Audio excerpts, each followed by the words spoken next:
welcome back. So children, in our previous class we are discussing about the chapter Shehnai of Misbhillah Khan, that is of this sound of music part 2, and we shall proceed ahead of the rest of the part that we have left it the day before. Okay children, see, slowly he started getting lessons in playing the instruments and old seeds practicing throughout the day. That means children, gradually Misbhillah Khan also started learning playing the Shehnai, and he would practice throughout the day. He never got tired. He was so captivated by the Shehnai. For years to come, the temple of Balaji and Mangalamaya and the bank of the Ganga became the young apprentice's favorite haunts. That means the favorite place where he used to go daily, where he could practice in solitude. So children's apprentice means there is training. Haunt means place you like come or where you like to visit many times a day. That is what haunt.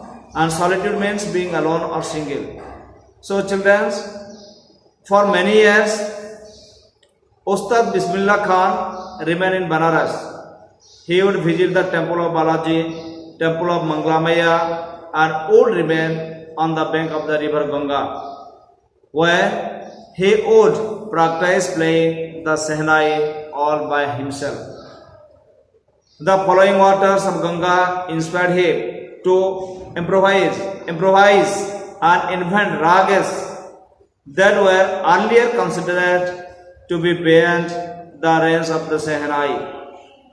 So here we come to know about the talent of Ustad Misbhillah Khan. He was so inspired and motivated by the river Ganga. It provoked him to improve his performance, and he also invented many ragas that were considered impossible to be produced by a Shehnai. Ustad Misbhillah Khan worked hard and invented different sounds with this Shehnai. And children, at the age of 14, Bismillah accompanied his uncles to the Allahabad music conference.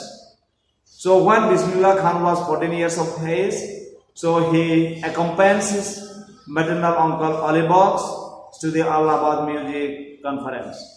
At the end of his recital, Ustad Faiza Khan patted the young boy's back and said, "Work hard and you shall make it. Work hard and you shall make it." And that is what Ustad Faiza Khan patted the young boys. Recital means here children's performance. So what happened, you see, one day, that is what, at the age of 14, Ustad Faiza Khan, he was a renowned classical vocalist, was impressed by the performance of Ustad Misbhillah Khan and said that if he would work hard like that, he would make a name in the field of music. With the opening of the All India Radio in Lucknow in 1938 came Bismillah's big break. He soon became an open-heart Shehnai player on radio. So children, when the All India Radio started, it is a radio station at Lucknow, Ustad Misbhillah Khan started performing from there. Upon his Shehnai performance would be on air. When India gained independence on 15 August 1947, Bismillah Khan became the first Indian to greet the nation with his Shehnai. So children, Ustad Bismillah Khan was the first Indian to greet the entire nation through his Shehnai. He played the Shehnai from the Red Fort on this memorable occasion. He poured his heart out into Rag Kafi from the red path to an audience which included Pandit Jawaharlal Nehru, who later gave his famous Tryst with Destiny speech. The Rag that was played by Ustad Misbhillah Khan on the occasion of the independence on India was Rag Kafi. He played it from the Red Fort. After his performance, the Prime Minister of India, Pandit Jawaharlal Nehru, gave his famous speech, Tryst with Destiny. Bismillah Khan has given many memorable performances both in India and abroad. His first trip abroad was to Afghanistan, where King Zahir Shah was so taken in by the masters that he gifted him priceless Persian carpets and other souvenirs. Taken in by means children attracted or charmed by. That means King Zahir Shah was taken in by the master. That means he was very much attracted with Bismillah Khan. Souvenirs means children's things given in memory of a place, person or event. Bismillah Khan gave many performances in India and abroad. Some of them are memorable, like the one of the Afghanistan. The king of Afghanistan, King Zahir Shah, really liked Bismillah Khan's performance and he gifted him many things which were made in Afghanistan, like Persians, carpets, etc. So that Ustad Bismillah Khan would remember his first visits abroad, that was to Afghanistan. The king of Afghanistan was not the only one to be fascinated with Bismillah's music.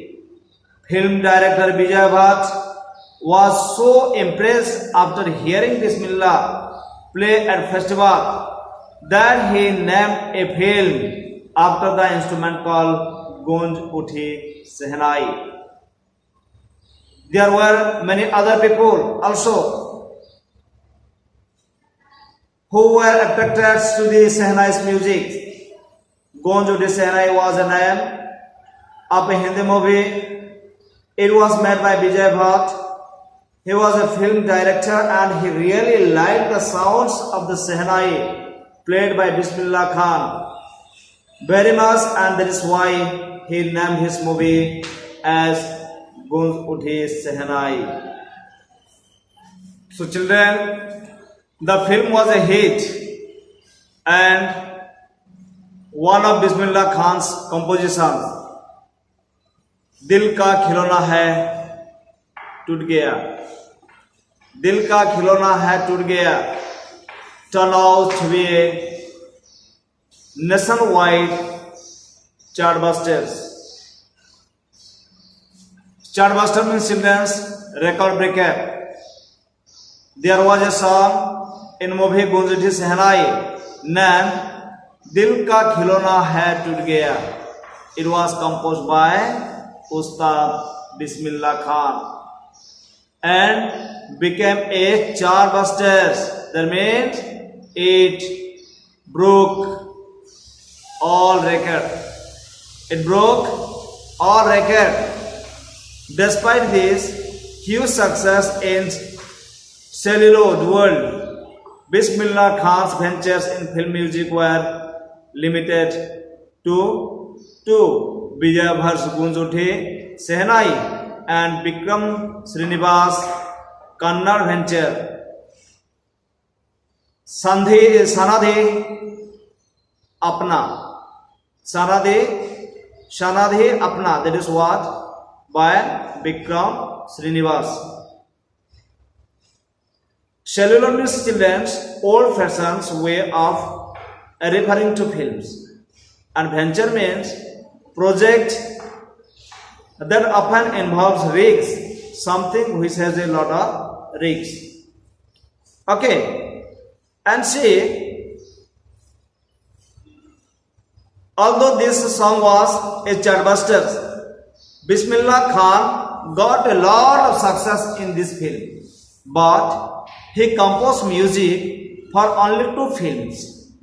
The name of the movies were Gunjuti Shehnai, that is made by Vijay Bhatt, and Kannada movie made by Vikram Srinivas called Sanadhi Apna.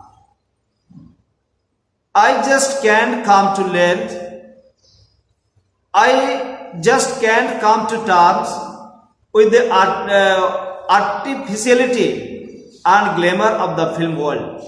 He says with emphasis. Emphasis means to lay stress on something. Remember this, okay? And Ustad Misbhillah Khan would say that he did not like artificial world of films and the glamour that was there in the film world. That was why he did not compose music for many movies. Awards and recognition came thick and fast. Thick and fast means he got a lot of awards and was recognized at many places. Misbhillah Khan got a lot of recognitions and was honored with awards.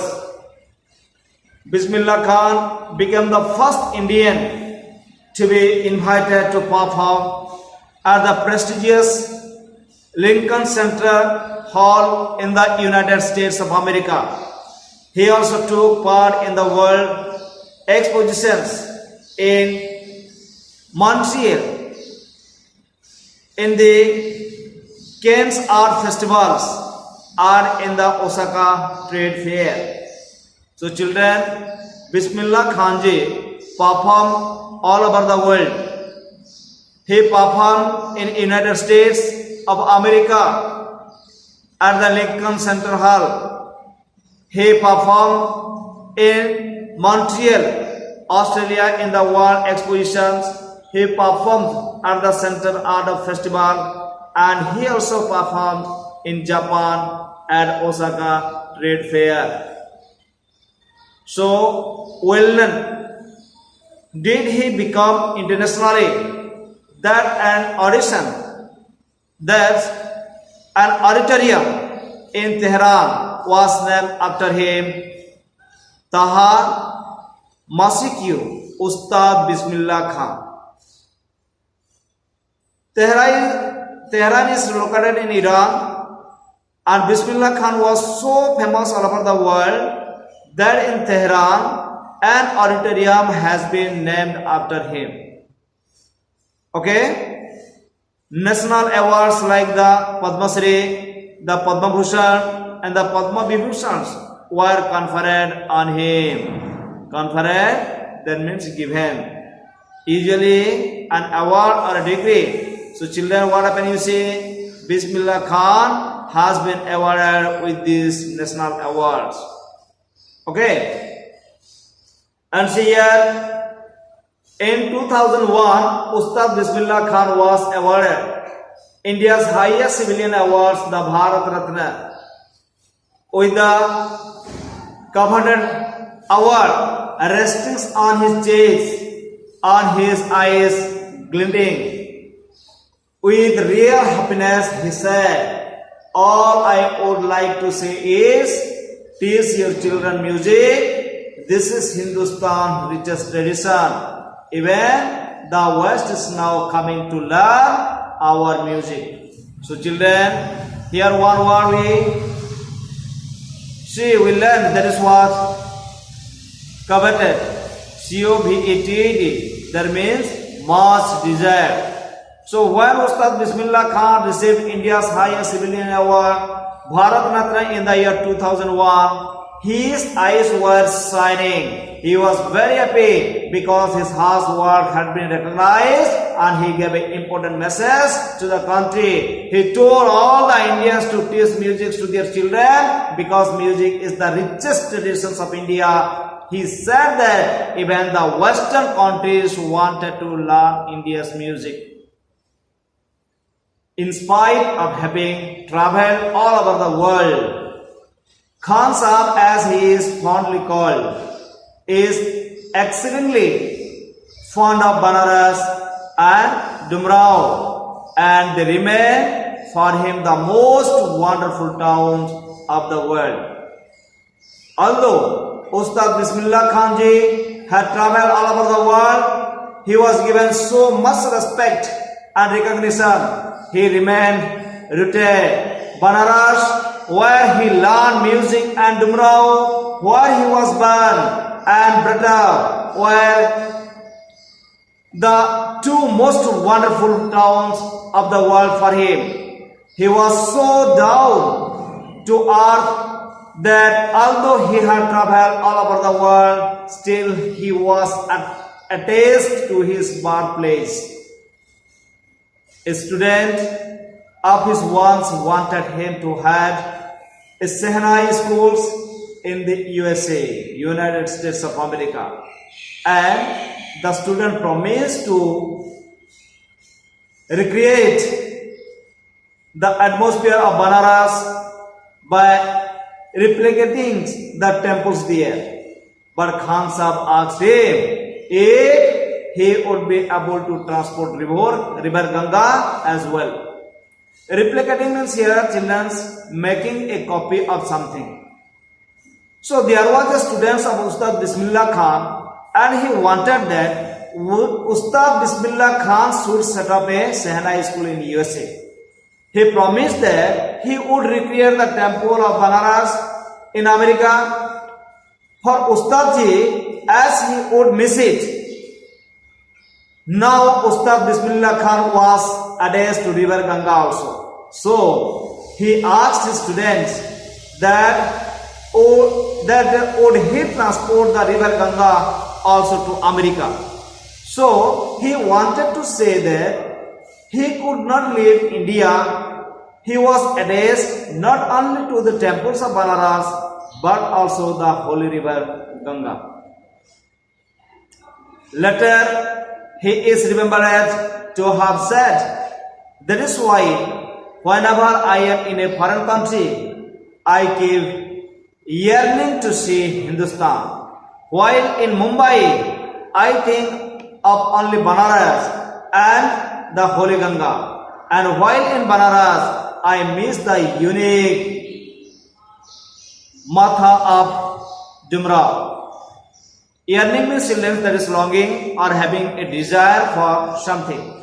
Ustad Misbhillah Khan said that whenever he visited any foreign country, he longed to see India. He wanted to return to India. And then he says that when he was in India, in Mumbai, he yearned to visit Banaras and the river Ganga.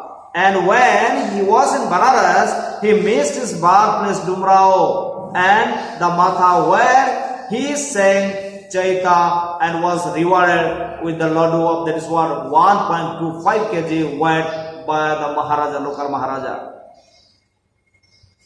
Ustad Misbhillah Khan's life is a perfect example of the rich cultural heritage of India.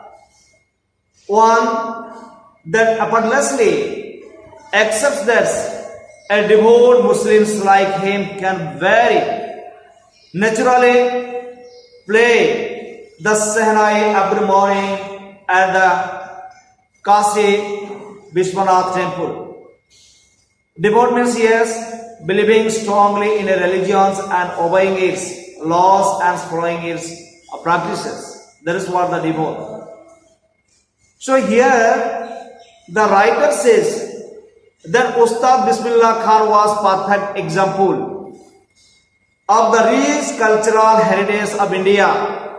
His work was beyond the religion's barriers. Although he was a strict Muslim, he followed the Muslim laws, but every morning he would play the Shehnai at the Kashi Vishwanath temple, which was a Hindu temple. This shows that he did not have the barriers of the religion in his mind.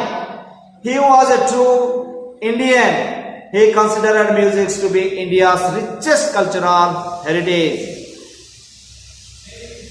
Ustad Misbhillah Khan passed away on 21 August 2006 at the age of 90. After a prolonged illness, he was given a state funeral and the government of India declared one day of national mourning. Ustad Misbhillah Khan had been ill for a long time and died on 21st August 2006 at the age of 90. The entire country mourned the death of the legendary musicians. There was a holiday for one day and he was given a state funeral also. So children, this is all about it. Shehnai of Misbhillah Khan, and this is that is why Misbhillah Khan was the legend for this country, India. Thank you so much, children. Read well, study well.